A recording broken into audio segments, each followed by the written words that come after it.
Bonjour à tous et à toutes et bienvenue une fois de plus sur la chaîne du pouvoir de la conscience. J'espère que vous allez bien, que vous êtes en train de passer une excellente journée ou que vous avez passé une excellente journée et que vous prenez grand soin de vos conversations internes et de ce que vous ressentez. Aujourd'hui, je vais vous faire la lecture de la leçon numéro 4 des leçons de Neville Goddard qui s'appelle « Personne à qui changer sauf nous-mêmes ». Je vous laisse découvrir son contenu, je trouve que c'est une conférence excellente.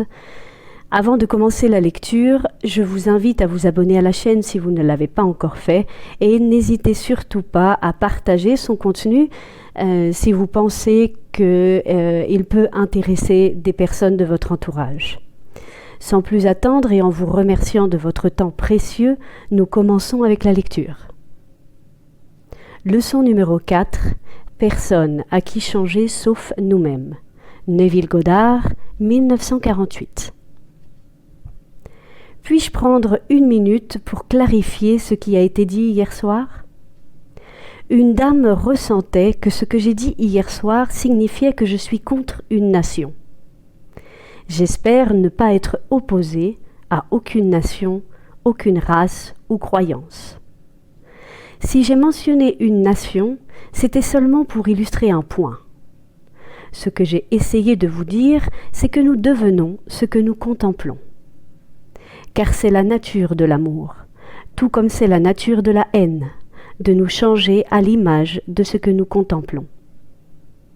Hier soir, j'ai simplement lu quelques points pour vous montrer que lorsque nous croyons pouvoir détruire notre image en brisant le miroir, nous ne nous trompons que nous-mêmes.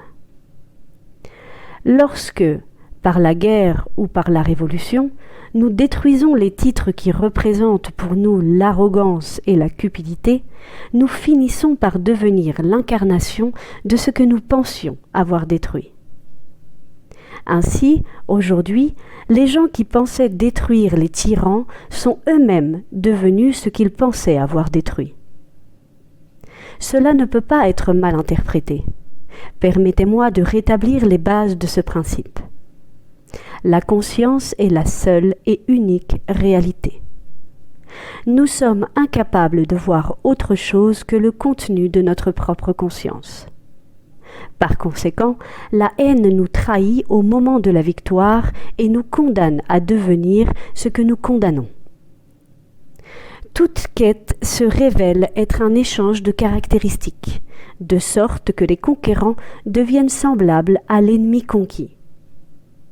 Nous haïssons les autres pour le mal qui est en nous-mêmes.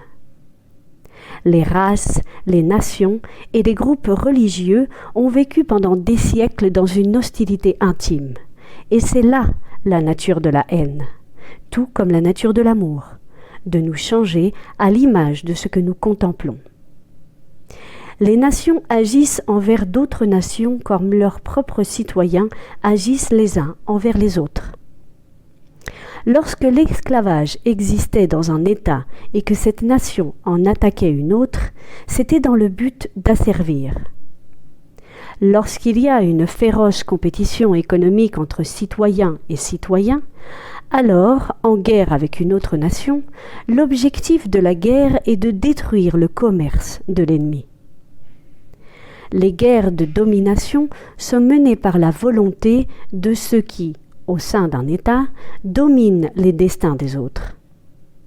Nous rayonnons le monde qui nous entoure par l'intensité de notre imagination et de nos sentiments. Mais dans ce monde tridimensionnel, le temps bat lentement. Ainsi, nous ne voyons pas toujours la relation entre le monde visible et notre nature intérieure. C'est vraiment ce que je voulais dire. Et je pensais l'avoir dit. Cela ne peut pas être mal compris, c'est mon principe. Vous et moi pouvons contempler un idéal et devenir semblables à lui en nous y attachant. D'un autre côté, nous pouvons contempler quelque chose qui nous déplaît sincèrement et en le condamnant, nous finirons par devenir comme lui. Mais en raison de la lenteur du temps dans ce monde tridimensionnel, lorsque nous devenons ce que nous contemplons, nous avons oublié que nous avions auparavant décidé de l'adorer ou de le détruire. La leçon de ce soir est la pierre angulaire de la Bible. Alors écoutez-moi attentivement. La question la plus importante posée dans la Bible se trouve dans le chapitre 16 de l'Évangile de Saint Matthieu. Comme vous le savez, toutes les histoires de la Bible sont vos histoires. Leurs personnages vivent seulement dans l'esprit de l'homme.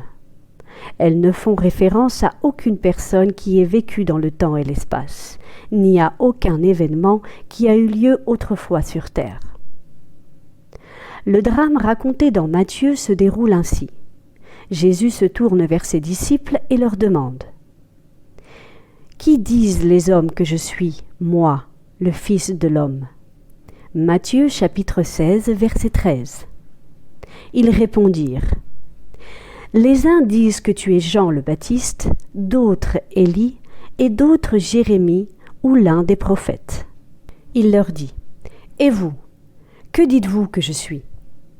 Simon-Pierre répondit « Tu es le Christ, le Fils du Dieu vivant. » Jésus lui répondit « Tu es heureux, Simon, fils de Jonas, car ce ne sont pas la chair et le sang qui t'ont révélé cela, mais mon Père qui est dans les cieux. Et moi, je te dis que tu es Pierre, et que sur cette pierre je bâtirai mon Église. » Matthieu, chapitre 16, versets 14-18. Jésus se tournant vers ses disciples, c'est l'homme se parlant à lui-même dans la discipline de l'auto-observation. Posez-vous la question. Que disent les hommes que je suis ? Dans notre langage, cela signifie « Je me demande ce que les hommes pensent de moi ». Votre réponse pourrait être « Certains disent que je suis Jean revenu, d'autres disent Élie, d'autres encore Jérémie, ou un ancien prophète réincarné. » Il est flatteur d'entendre que l'on vous compare à de grands hommes du passé, mais la raison éclairée n'est pas asservie à l'opinion publique. Elle cherche seulement la vérité. C'est pourquoi elle pose une autre question. Et vous, que dites-vous que je suis ? En d'autres termes, qui suis-je ? Si vous avez le courage d'assumer que vous êtes le Christ Jésus, la réponse viendra. Tu es le Christ Jésus. Lorsque vous pouvez l'assumer, le ressentir et le vivre avec courage, vous vous direz « La chair et le sang ne me l'ont pas révélé, mais mon Père qui est dans les cieux. » Alors, vous ferez de ce concept d'être la base sur laquelle vous construirez votre Église, votre monde. Si vous ne croyez pas que je suis celui que je suis, vous mourrez dans vos péchés. Livre de Jean, chapitre 8, verset 24. Parce que la conscience est la seule réalité, je dois assumer que je suis déjà ce que je désire être. Si je ne crois pas être ce que je veux être, je reste tel que je suis et je meurs dans cette limitation. L'homme cherche toujours un soutien sur lequel s'appuyer. Il cherche toujours une excuse pour justifier l'échec. Cette révélation ne donne pas à l'homme d'excuse pour l'échec. Son concept de lui-même est la cause de toutes les circonstances de sa vie. Tous les changements doivent d'abord venir de l'intérieur. Et s'il ne change pas à l'extérieur, c'est parce qu'il n'a pas changé à l'intérieur. Mais l'homme n'aime pas sentir qu'il est le seul responsable de sa situation. Dès ce moment, plusieurs de ses disciples se retirèrent et n'allèrent plus avec lui. Jésus dit alors aux 12 « Voulez-vous aussi vous en aller ?» Simon-Pierre lui répondit « Seigneur, à qui irions-nous ? Tu as la parole de la vie éternelle. » Jean chapitre 6, versets 66-68. Je pourrais ne pas aimer ce que je viens d'entendre, à savoir que je dois revenir à ma propre conscience comme seule réalité, comme seule base sur laquelle tous les phénomènes peuvent être expliqués. C'était plus facile quand je pouvais blâmer quelqu'un d'autre. C'était beaucoup plus facile quand je pouvais blâmer la société pour mes maux, ou pointer du doigt de l'autre côté de la mer et blâmer une autre nation. C'était plus facile quand je pouvais blâmer le climat pour ce que je ressens. Mais me dire que je suis la cause de tout ce qui m'arrive, que je façonne constamment mon monde en harmonie avec ma nature intérieure, c'est plus ce que l'homme est prêt à accepter. Si c'est vrai, à qui irai-je ? Si ce sont les paroles de la vie éternelle, je dois y retourner, même si elles semblent si difficiles à digérer. Quand l'homme comprend cela complètement, il sait que l'opinion publique n'a pas d'importance, car les hommes lui disent seulement qui il est. Le comportement des hommes me dit constamment qui je me suis conçu être. Si j'accepte ce défi et commence à vivre par lui, j'atteins finalement le point que l'on appelle la grande prière de la Bible. Elle est racontée dans le chapitre 17 de l'Évangile de Saint Jean. « J'ai achevé l'œuvre que tu m'as donnée à faire. » Jean, chapitre 17, verset 4. « Et maintenant, ô Père, glorifie-moi auprès de toi-même, de la gloire que j'avais auprès de toi avant que le monde fût. » Jean 17, 5. « Quand j'étais avec ceux dans le monde, je les gardais en ton nom. Ceux que tu m'as donnés, je les ai gardés, et aucun d'eux ne s'est perdu, sauf le fils de la perdition. » Jean chapitre 7, 17, verset 12. Rien ne peut être perdu. Dans cette économie divine, rien ne peut être perdu, ni même passé. La petite fleur qui a fleuri une fois fleurit éternellement. Elle est invisible pour vous ici avec votre perspective limitée, mais elle fleurit éternellement dans la dimension la plus grande de votre être, et demain vous la trouverez. Tous ceux que vous m'avez donnés, je les ai gardés en votre nom, et j'en ai perdu aucun, sauf le fils de la perdition. Le fils de la perdition signifie simplement la croyance en la perte. Fils est une notion, une idée. Perdition est la perte. J'ai vraiment perdu seulement la notion de perte, car rien ne peut être perdu. Je peux descendre depuis la sphère où la chose elle-même vit maintenant. Et quand je descends en conscience à un niveau inférieur en moi, elle disparaît de mon monde. Je dis, j'ai perdu ma santé, j'ai perdu ma fortune, j'ai perdu ma position dans la communauté, j'ai perdu la foi, j'ai perdu 1000 choses. Mais les choses en elles-mêmes, ayant été réelles une fois dans mon monde, ne peuvent jamais cesser d'exister. Elles ne deviennent jamais irréelles avec le passage du temps. Moi, en descendant en conscience à un niveau inférieur, je fais en sorte que ces choses disparaissent de ma vue et je dis « Elles sont parties, elles sont terminées dans mon monde. » Tout ce que j'ai à faire, c'est de remonter au niveau où elles sont éternelles. Et une fois de plus, elles s'objectiveront et apparaîtront comme des réalités dans mon monde. Le cœur de tout le chapitre 17 de l'Évangile de Saint Jean se trouve dans le verset 19, et je cite « Et je me sanctifie moi-même pour qu'ils puissent aussi être sanctifiés par la vérité. » Jusqu'à présent, je pensais pouvoir changer les autres par l'effort. Maintenant, je sais que je ne peux pas changer un autre à moins que je me change d'abord. Pour changer un autre dans mon monde, je dois d'abord changer mon concept de cette autre personne. Et pour mieux faire, je change mon concept de moi-même. Parce que c'était le concept que j'avais de moi-même qui me faisait voir les autres comme je les voyais. Si j'avais eu un concept noble, digne de moi-même, je n'aurais jamais pu voir ce qui était désagréable chez les autres. Donc plutôt que d'essayer de changer les autres par la lutte et par la force, que j'élève ma conscience à un niveau supérieur et automatiquement je changerai les autres en me changeant moi-même. Il n'y a personne à qui changer sauf soi-même. Ce soi-même n'est rien d'autre que votre conscience. Votre conscience et le monde dans lequel elle vit sont déterminés par le concept que vous avez de vous-même. C'est vers la conscience que nous devons nous tourner comme seule réalité. Car il n'y a pas de concept clair de l'origine des phénomènes, sauf que la conscience est tout et tout est conscience.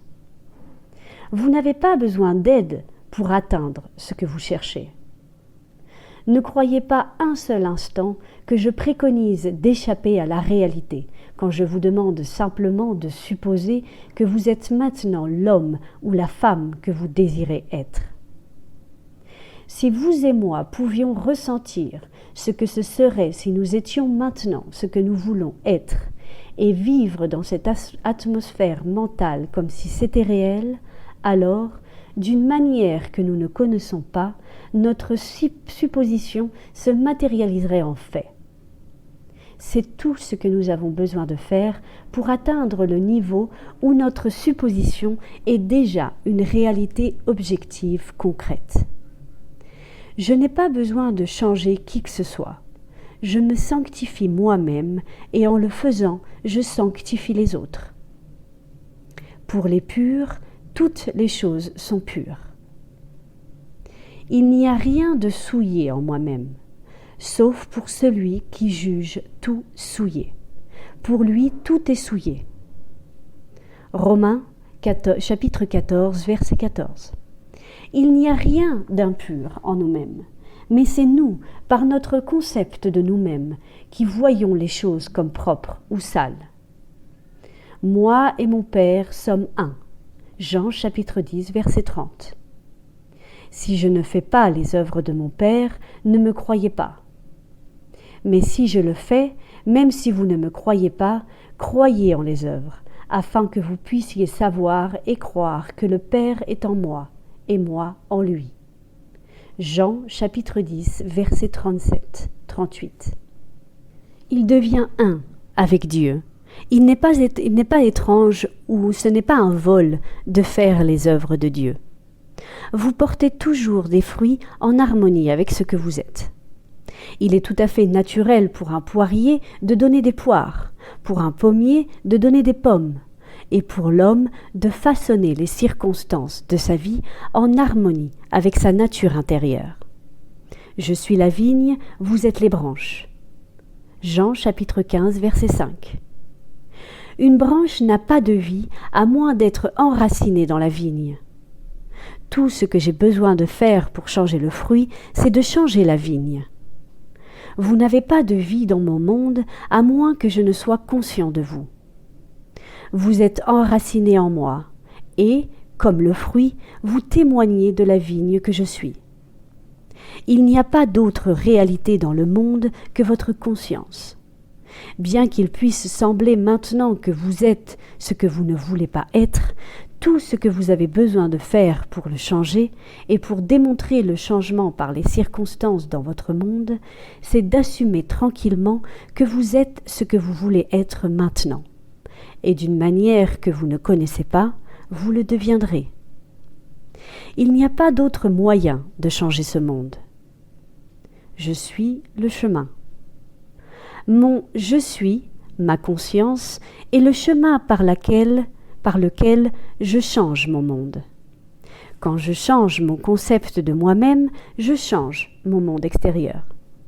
Quand les hommes et les femmes nous aident ou nous entravent, ils jouent seulement le rôle que nous, par notre concept de nous-mêmes, avons écrit pour eux, et ils le jouent automatiquement. Ils doivent jouer les rôles qu'ils jouent parce que nous sommes ce que nous sommes. Vous changerez le monde seulement lorsque vous deviendrez l'incarnation de ce que vous voulez que le monde soit.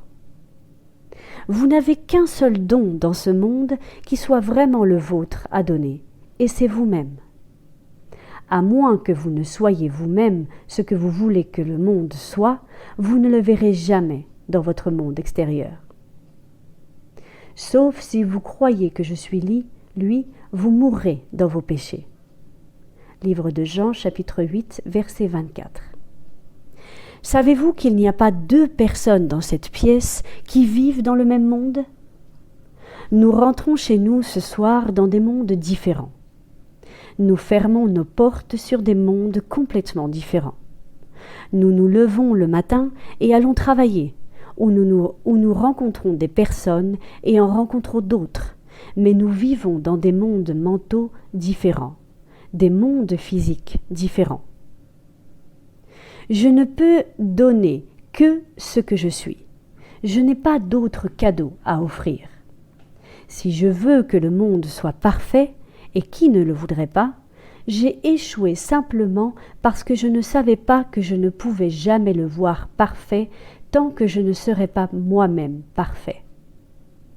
Si je ne suis pas parfait, je ne peux pas voir la perfection.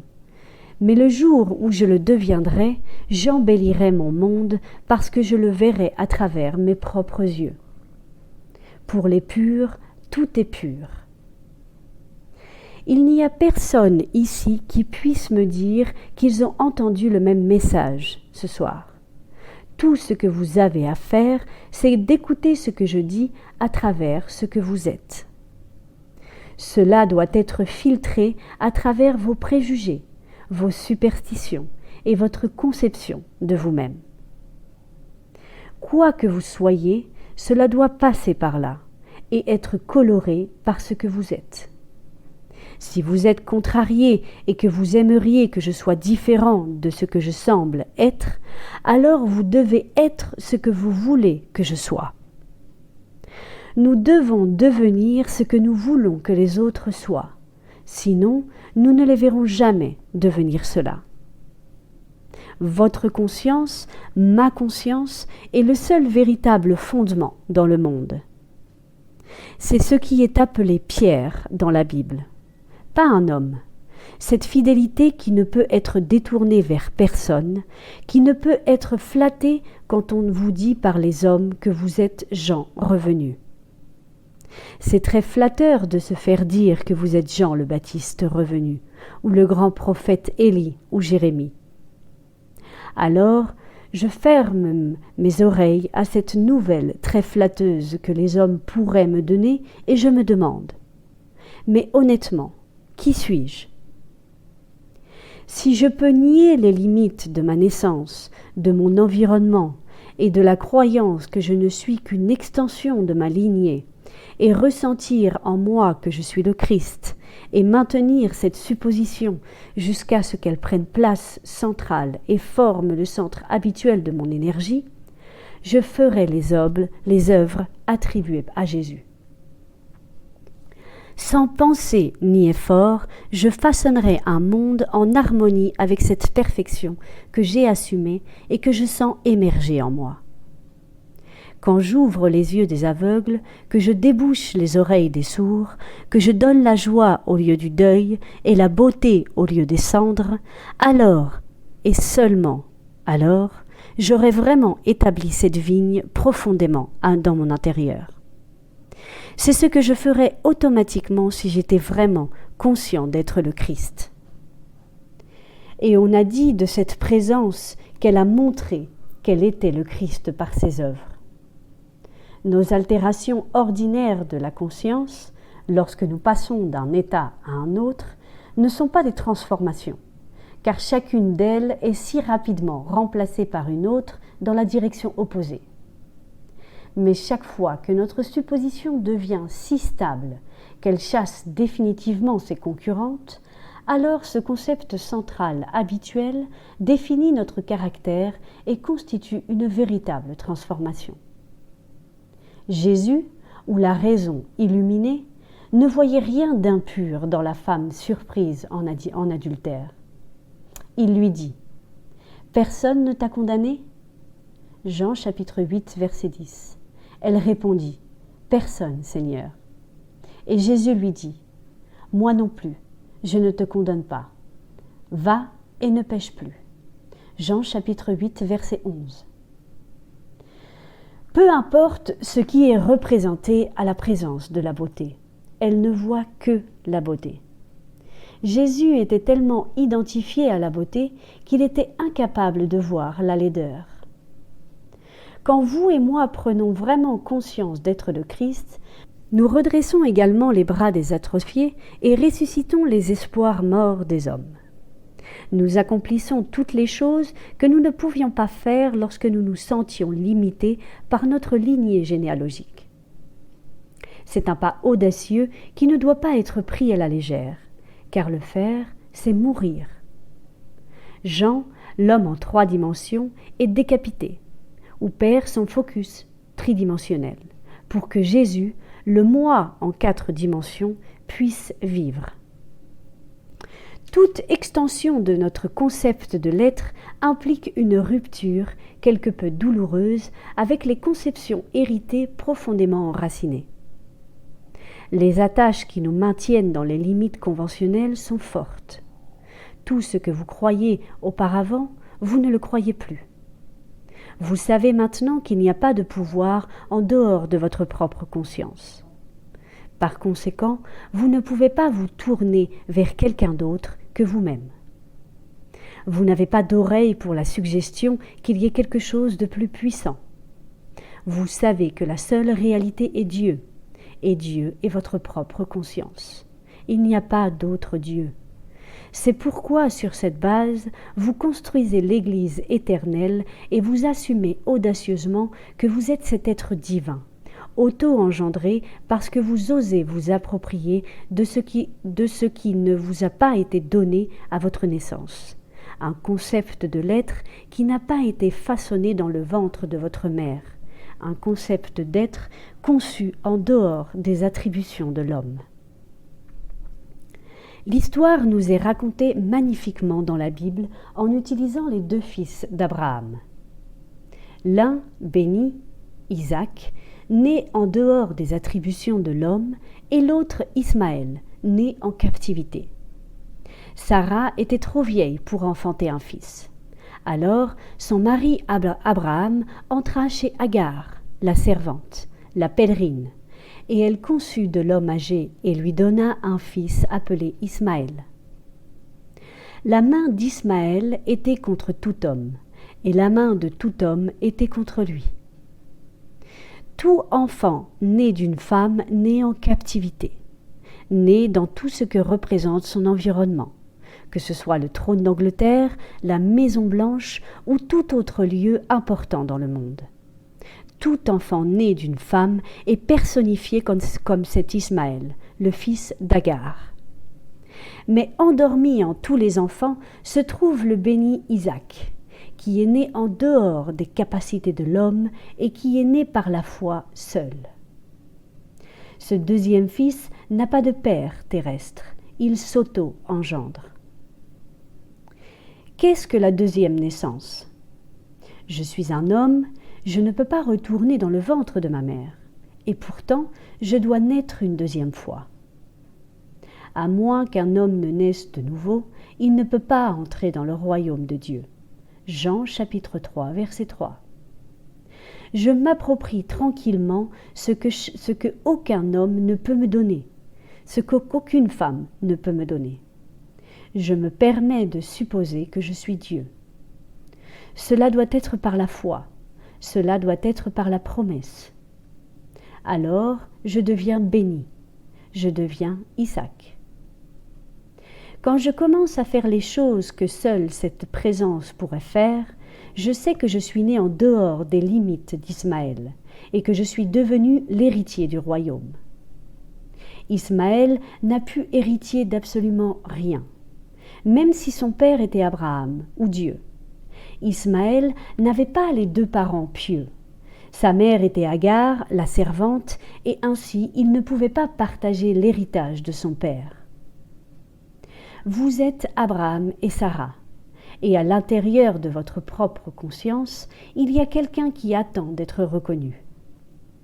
Dans l'Ancien Testament, on l'appelle Isaac, et dans le Nouveau Testament, on l'appelle Jésus, et il est né sans l'aide de l'homme. Aucun homme ne peut vous dire que vous êtes le Christ Jésus.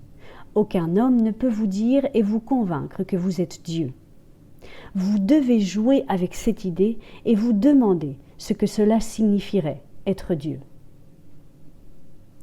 Aucun concept clair de l'origine des phénomènes n'est possible à moins que la conscience ne soit tout et que tout soit conscience. Rien ne peut évoluer de l'homme qui n'était pas potentiellement impliqué dans sa nature. L'idéal que nous servons et que nous espérons atteindre ne pourrait jamais évoluer de nous si cela n'était pas potentiellement impliqué dans notre nature. Permettez-moi maintenant de raconter et de souligner une expérience qui m'a marquée il y a 2 ans, sous le titre « La recherche ». Je pense que cela vous aidera à comprendre cette loi de la conscience et vous montrera que vous n'avez pas à changer qui que ce soit, mais plutôt vous-même, car vous êtes incapable de voir autre chose que le contenu de votre propre conscience. Un jour, pendant un moment de réflexion en mer, je méditais sur l'état parfait, et je me demandais ce que ce serait si mes yeux étaient tellement purs qu'ils ne contempleraient que l'iniquité, si tout était pur pour moi et que je ne condamnerais rien. Alors, je me perdais dans cette méditation exaltée. Je me suis sentie élevée au-dessus de l'obscurité des sens. La sensation était si intense que je me suis sentie être un être de feu habitant un corps d'air. Des voix, comme celle d'un chœur céleste, avec l'exaltation de ceux qui avaient vaincu la mort, chantaient. Il est monté, il est monté. Et je le savais intuitivement, ce qu'elle voulait dire. Ensuite, j'ai semblé marcher dans la nuit. Rapidement, je suis tombée sur une scène qui aurait pu être l'ancienne piscine de Bethesda, car en cet endroit, il y avait une grande foule de personnes handicapées, aveugles, paralysées, atrophiées, etc. Elles n'attendaient pas le mouvement de l'eau comme le veut la tradition, mais elles m'attendaient moi. À mesure que je m'approchais, sans pensée ni effort de ma part, elles étaient transformées les unes après les autres, comme si elles étaient modelées par le magicien du beau. Des yeux, des mains, des pieds, tous les membres qui manquaient étaient tirés d'une réserve invisible et modelés en harmonie avec cette perfection que je sentais émerger en moi. Quand tout fut parfait, le cœur se réjouit, c'est accompli. Je sais que cette vision était le résultat de ma méditation intense sur l'idée de la perfection, car mes méditations aboutissaient invariablement à une union avec l'état contemplé. J'avais été tellement absorbée dans l'idée que pendant un moment, je m'étais transformée en ce que je contemplais, et le noble dessein auquel je m'étais identifiée à ce moment-là avait fait naître une compagnie de choses nobles et avait formé une vision en harmonie avec ma nature intérieure. L'idéal auquel nous sommes unis fonctionne par association d'idées pour éveiller 1000 états d'âme afin de créer un drame en accord avec l'idée centrale. Mes expériences mythiques m'ont convaincu qu'il n'y a pas d'autre moyen d'atteindre la perfection que nous ne recherchons que par la transformation de nous-mêmes.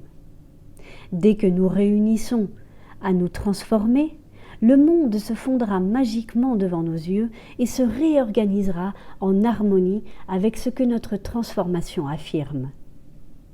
Nous donnons forme au monde qui nous entoure par l'intensité de notre imagination et de nos sentiments, et nous illuminons ou obscurissons nos vies par les concepts que nous avons de nous-mêmes. Rien n'est plus important pour nous que notre concept de nous-mêmes, et cela est particulièrement vrai de notre concept du profond, du dimensionnellement plus grand un en nous. Ceux qui nous aident ou nous entravent, qu'ils le sachent ou non, sont les serviteurs de cette loi qui façonne les circonstances externes en accord avec notre nature interne. C'est notre concept de nous-mêmes qui nous libère ou nous entrave, même s'il peut utiliser des agents matériels pour atteindre son but. Comme la vie modèle le monde extérieur pour refléter la disposition interne de nos esprits, il n'y a pas d'autre moyen d'atteindre la perfection extérieure que nous recherchons que par la transformation de nous-mêmes. Aucune aide ne vient de l'extérieur. Les collines vers lesquelles nous élevons nos yeux sont celles de notre monde intérieur.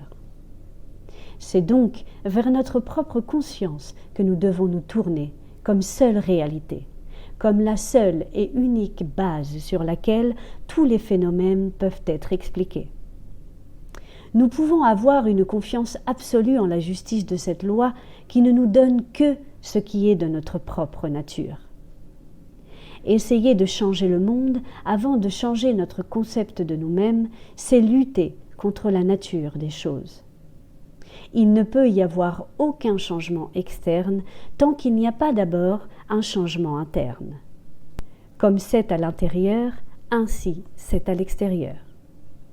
Je ne plaide pas en faveur de l'indifférence philosophique lorsque je suggère que nous devrions nous imaginer déjà comme ce que nous voulons être, vivant dans une atmosphère mentale de grandeur, plutôt que d'utiliser des moyens physiques et des arguments pour accomplir les changements désirés. Tout ce que nous faisons sans un changement de conscience n'est qu'un ajustement futile de surface. Quel que soit notre effort ou notre lutte, nous ne pouvons recevoir que nos concepts d'auto-affirmation.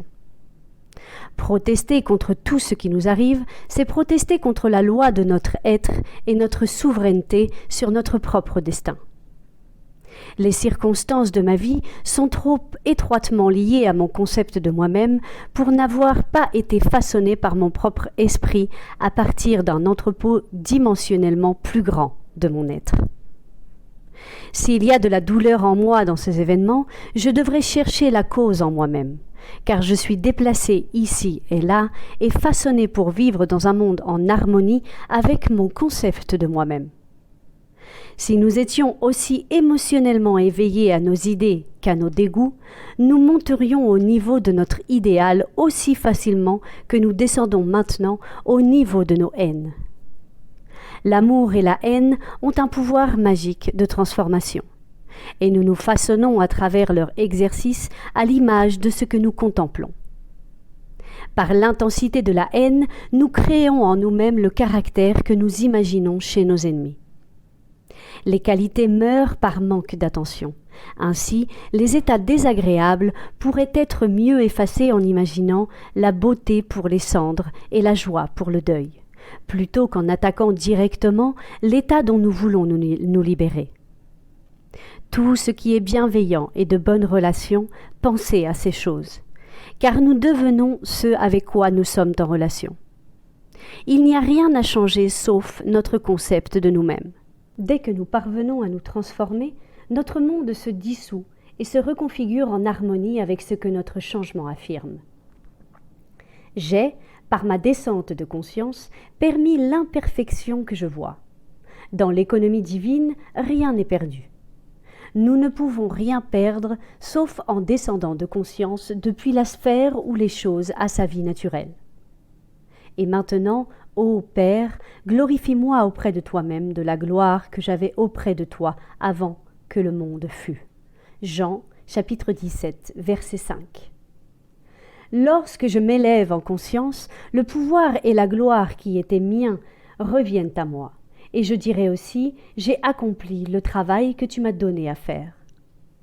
Le travail consiste à remonter de ma descente de conscience, du niveau où je croyais être un fils de l'homme, à la sphère où je suis que je suis avec mon Père et que mon Père est Dieu.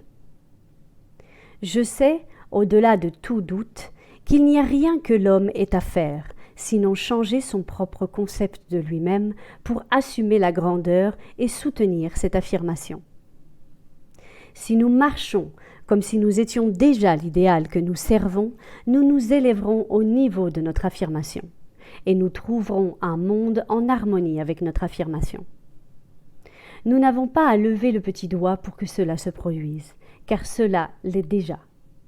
Cela l'a toujours été.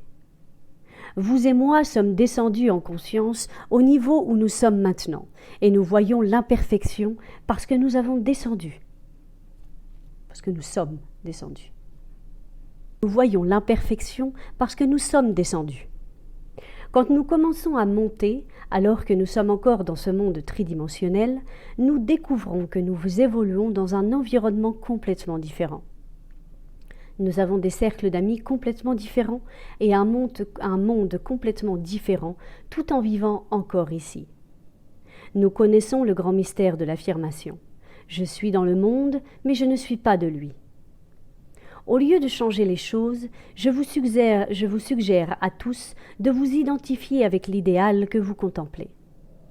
Comment vous sentiriez-vous si vous aviez des yeux trop purs pour contempler l'iniquité, si toute chose était pure pour vous et que vous ne condamniez pas? Contemplez l'état idéal et identifiez-vous avec lui, et vous monterez à la sphère où vous, en tant que Christ, avez votre vie naturelle. Vous êtes toujours dans cet état où vous étiez avant que le monde existe. La seule chose qui a changé, c'est votre conception de vous-même. Voyez que les parties brisées ne sont pas en réalité brisées. Vous les regardez à travers des yeux déformés, comme si vous étiez dans l'une de ces attractions bizarres où un homme marche devant un miroir et s'allonge, mais reste le même homme. Où il se regarde dans un autre miroir et devient grand et gros. Ces choses sont vues aujourd'hui parce que l'homme est ce qu'il est. Jouez avec l'idée de la perfection. Ne demandez à personne de vous aider. Et que la prière du chapitre 17 de l'Évangile selon Jean soit votre prière. Appropriez-vous l'état qui était le vôtre avant que le monde existe. Connaissez la vérité de l'affirmation « Je n'ai perdu personne, sauf le fils de perdition ». Rien n'est perdu sur ma montagne sainte. La seule chose que vous perdez, c'est la croyance en la perte ou en le fils de perdition. Et c'est pour eux que je me sanctifie, afin que eux aussi soient sanctifiés par la vérité. Jean chapitre 17, verset 19. Il n'y a personne à changer sauf moi-même. Tout ce que vous avez à faire pour que les hommes et les femmes deviennent saints en ce monde, c'est de devenir vous-même saints. Vous êtes incapable de voir quoi que ce soit de désagréable lorsque vous établissez en vous-même que vous êtes agréable. Il est beaucoup plus important de savoir cela que de savoir toute autre chose dans le monde. Mais cela demande du courage, un courage illimité, car beaucoup d'entre vous ce soir, après avoir entendu cette vérité, auront encore tendance à blâmer les autres pour leur situation. L'homme trouve si difficile de se tourner vers lui-même, vers sa propre conscience comme seule réalité. Écoutez ces paroles. Nul ne peut venir à moi si le Père qui m'a envoyé ne l'attire. Jean chapitre 6 verset 44. Moi et mon Père nous sommes un. Jean chapitre 10 verset 30. Un homme ne peut rien recevoir si ce n'est lui est donné du ciel. Jean chapitre 3 verset 27. C'est pourquoi mon Père m'aime, parce que je donne ma vie pour la reprendre. Personne ne me la prend, mais je la donne moi-même. Jean chapitre 10 verset 17-18. Vous ne m'avez pas choisi, c'est moi qui vous ai choisi. Ma conception de moi-même façonne un monde en harmonie avec lui-même et amène les hommes à me dire constamment par leur comportement qui je suis. La chose la plus importante dans ce monde pour vous, c'est votre conception de vous-même. Lorsque vous n'aimez pas votre environnement, les circonstances de la vie et le comportement des hommes, demandez-vous « Qui suis-je » Votre réponse à cette question est la cause de vos désagréments. Si vous ne vous condamnez pas vous-même, personne dans votre monde ne vous condamnera. Si vous vivez dans la conscience de votre idéal, vous ne verrez rien à condamner. Pour les purs, toutes les choses sont pures. Maintenant, j'aimerais consacrer un peu de temps à expliquer ce que je fais personnellement lorsque je prie, ce que je fais lorsque je veux provoquer des changements dans mon monde. Vous trouverez cela certainement intéressant et découvrirez que cela fonctionne. Personne ici ne peut me dire qu'il ne peut pas le faire. C'est vraiment si simple que tout le monde peut le faire. Nous sommes ce que nous imaginons être. Cette technique n'est pas difficile à suivre, mais vous devez le vouloir vraiment. Vous ne pouvez pas l'aborder avec l'état d'esprit de « Eh bien, je vais essayer ». Vous devez le vouloir, car le désir est le ressort principal de l'action. Le désir est le ressort principal de toute action. Alors, que voulez-vous? Vous devez définir votre objectif. Par exemple, supposons que je veuille être ailleurs maintenant. En ce moment même, je veux être ailleurs.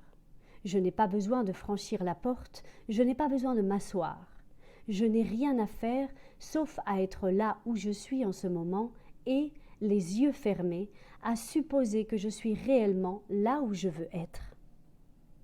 Ensuite, je reste dans cet état jusqu'à ce que cela devienne une sensation de réalité. Si j'étais maintenant ailleurs, je ne pourrais pas voir le monde comme je le vois d'ici. Le monde change dans sa relation avec moi lorsque je change ma position dans l'espace. Donc, je suis ici, je ferme les yeux et j'imagine que je vois ce que je verrais si j'étais là-bas. Je continue à le faire jusqu'à ce que cela me semble réel. Je ne peux pas toucher les murs de cette pièce d'ici, mais quand vous fermez les yeux et que vous restez immobile, vous pouvez imaginer et ressentir que vous les touchez. Vous pouvez être là où vous êtes et imaginer que vous mettez votre main sur ce mur. Pour prouver que vous le faites vraiment, mettez votre main là et faites-la glisser vers le haut et sentez le bois sous vos doigts. Vous pouvez imaginer le faire sans quitter votre siège. Vous pouvez le faire et vous le sentirez vraiment si vous restez suffisamment immobile et que c'est suffisamment intense. Je suis là où je suis et je permets au monde que je veux voir et pénétrer physiquement de venir à moi comme si j'étais déjà là-bas. En d'autres termes, j'amène cet autre endroit ici en supposant que j'y suis. Est-ce clair? Je le laisse venir, je ne le fais pas venir. Je me contente de supposer que je suis là-bas, puis je laisse les choses se produire. Si je veux une présence physique, j'imagine qu'elle est ici et je la touche. Tout au long de la Bible, je trouve ces suggestions, et je cite « Il a posé ses mains sur eux, il les a touchés ». Quand vous voulez soulager quelqu'un, quelle est la réaction instinctive?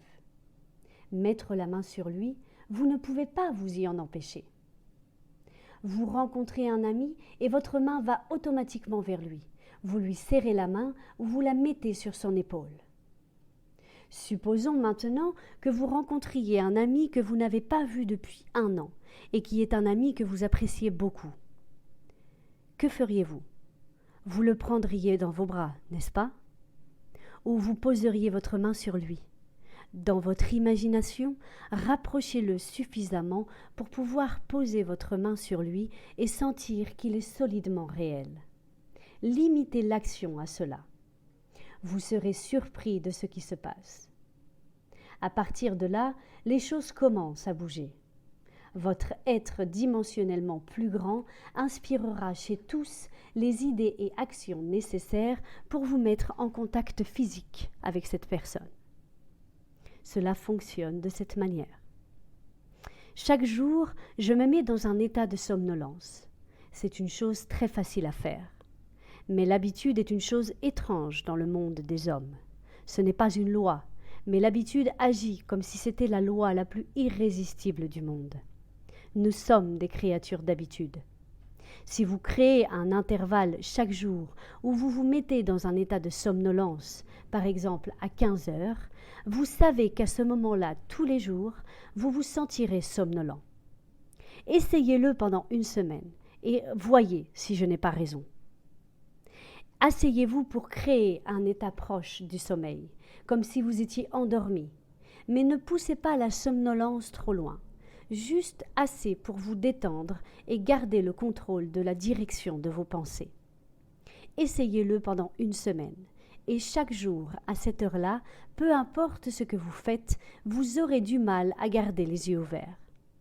Si vous savez à quelle heure vous serez libre, vous pouvez le créer. Je ne vous suggérerai pas de le faire à la légère, car vous vous sentirez très, très somnolent et vous pourriez ne pas le vouloir. J'ai une autre façon de prier. Dans ce cas, je m'assois toujours dans le fauteuil le plus confortable imaginable, où je m'allonge sur le dos et je me détends complètement. Mettez-vous à l'aise. Vous ne devez pas être dans une position où votre corps est inconfortable. Mettez-vous toujours dans une position où vous êtes le plus à l'aise possible. C'est la première étape. Savoir ce que vous voulez est le début de la prière. Ensuite, construisez dans l'œil de votre esprit un seul petit événement impliquant que vous avez réalisé votre désir. Laissez votre esprit vagabonder sur de nombreuses choses qui pourraient suivre la prière exaucée et isolez-en une qui est la plus susceptible de suivre l'accomplissement de votre désir.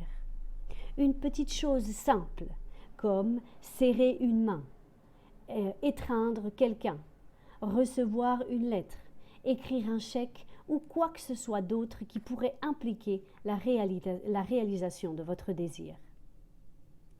Après avoir décidé de l'action qui implique que votre désir a été réalisé, asseyez-vous dans votre chaise confortable ou allongez-vous sur le dos, fermez les yeux, simplement parce que cela aide à induire cet état qui frôle le sommeil.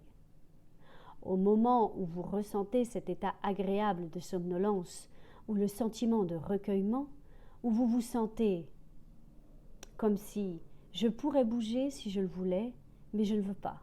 Je pourrais ouvrir les yeux si je le voulais, mais je ne veux pas. Lorsque vous avez ce sentiment, vous pouvez être assez sûr que vous êtes dans l'état parfait pour prier avec succès. Dans cette sensation, il est facile de toucher quoi que ce soit dans ce monde. Prenez simplement la petite action simple qui implique l'accomplissement de votre prière et ressentez-la ou imaginez-la. Quoi que ce soit, entrez dans l'action comme si vous étiez un acteur dans le rôle. Ne vous asseyez pas en arrière et ne vous visualisez pas en train de le faire. Faites-le. Avec le corps immobilisé, imaginez que le plus grand vous à l'intérieur de votre corps physique sort de celui-ci et que vous accomplissez réellement l'action proposée. Si vous devez marcher, imaginez que vous marchez. Ne vous imaginez pas en train de marcher. Sentez que vous marchez.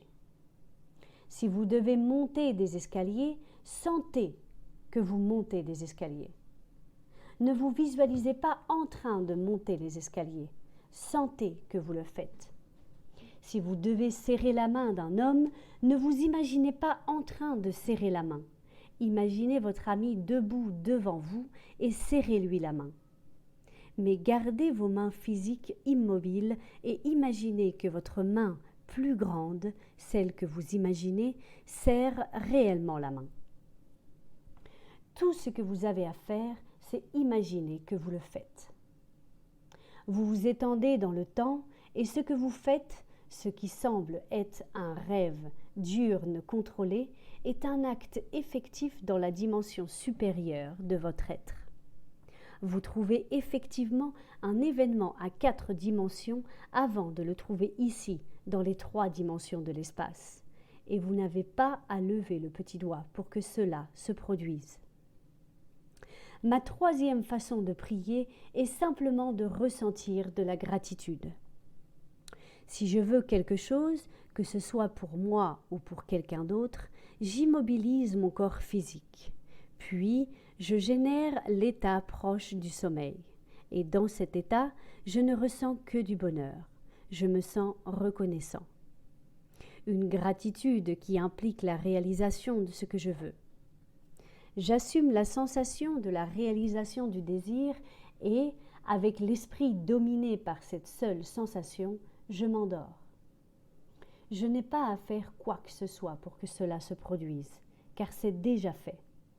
Ma sensation de désir accompli implique que c'est déjà fait. Toutes ces techniques peuvent être utilisées et modifiées pour s'adapter à votre tempérament. Mais je tiens à souligner la nécessité d'induire l'état de somnolence où vous pouvez être attentif sans effort. Une sensation unique domine l'esprit lorsque vous priez avec succès.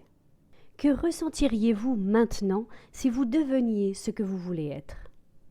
Lorsque je sais à quoi ressemblerait cette sensation, je ferme alors les yeux et me perds dans cette sensation unique. Et mon moi dimensionnellement plus grand construit alors un pont d'incidence qui me mène de ce moment présent à la réalisation de mon état d'esprit. C'est tout ce que vous avez à faire. Mais les gens ont l'habitude de sous-estimer l'importance des choses simples. Nous sommes des créatures d'habitude, et nous apprenons lentement à renoncer à nos concepts antérieurs. Mais les choses pour lesquelles nous vivions auparavant influencent encore, d'une manière ou d'une autre, notre comportement. Voici une histoire de la Bible qui illustre mon point. Il est raconté que Jésus a dit à ses disciples d'aller à la croisée des chemins et qu'ils y trouveraient un anon jeune qui n'a pas encore été monté par un homme. « Apportez-moi cet anon. Et si quelqu'un demande « Pourquoi prenez-vous cet anon ?»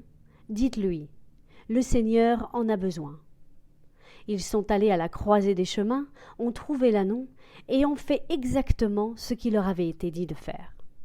Ils ont apporté l'anon sans bride à Jésus et il l'a monté triomphalement à Jérusalem. Cette histoire n'a rien à voir avec un homme montant un petit âne. Vous êtes le Jésus de l'histoire. L'âne est l'état d'esprit que vous allez assumer. C'est l'animal vivant que vous n'avez pas encore monté. Quelle serait la sensation si vous réalisiez votre souhait? Une nouvelle sensation, comme un jeune anon, est une chose très difficile à monter, à moins de la monter avec un esprit discipliné. Si je ne reste pas fidèle à l'état d'esprit, le jeune anon me rejettera. Chaque fois que vous prenez conscience que vous n'êtes pas fidèle à cet état d'esprit, vous êtes tombé de l'anon. Disciplinez votre esprit pour pouvoir rester fidèle à un état d'esprit élevé et montez-le triomphalement à Jérusalem, qui est l'accomplissement ou la cité de la paix. Cette histoire précède la fête de Pâques, la Pâque. Si nous voulons passer de notre état actuel à notre état idéal, nous devons supposer que nous sommes déjà ce que nous voulons être et rester fidèles à cette supposition. Car nous devons maintenir un état d'esprit élevé si nous voulons marcher avec les plus élevés. Une attitude mentale fixe, le sentiment que c'est fait, le fera ainsi.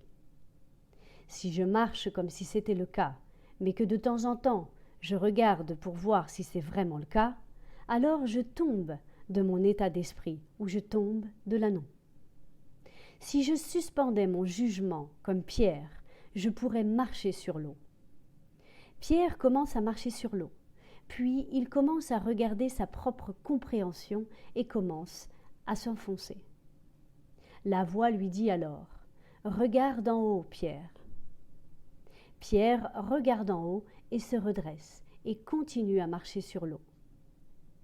Au lieu de regarder en bas pour voir si cela se matérialise vraiment, sachez simplement que c'est déjà le cas.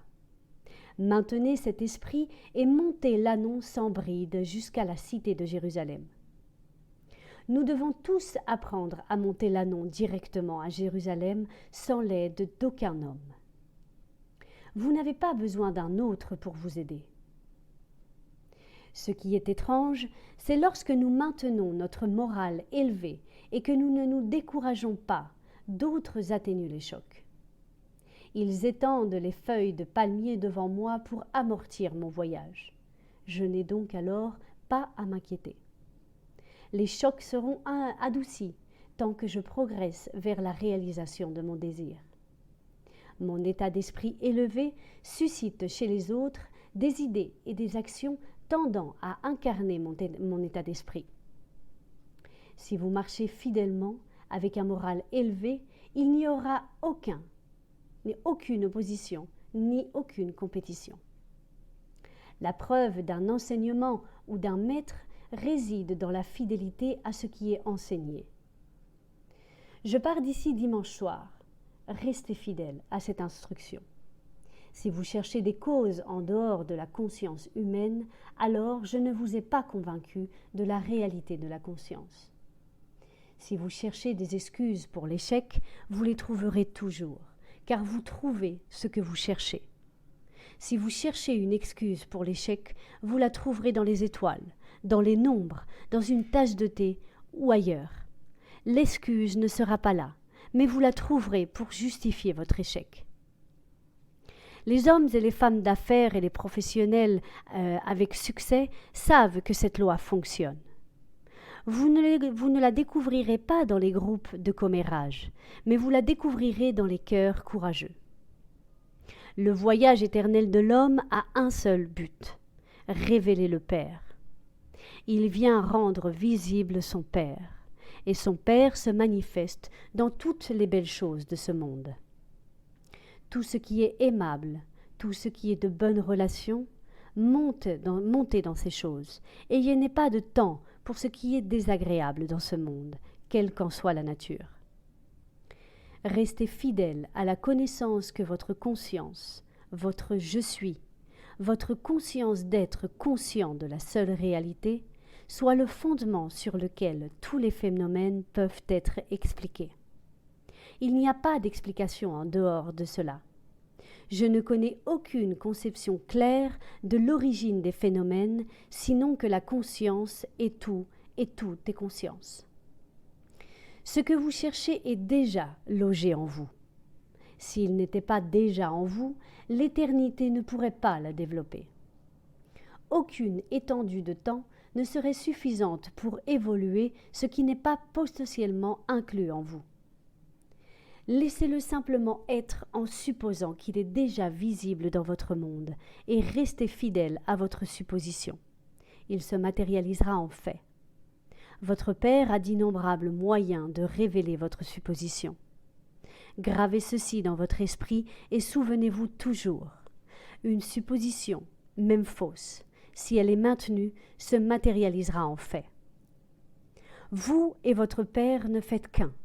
Et votre Père est tout ce qui a été, tout ce qui est et tout ce qui sera.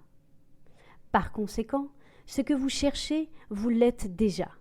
Cela ne peut jamais être aussi loin que cela ne peut être proche, car la proximité implique la séparation.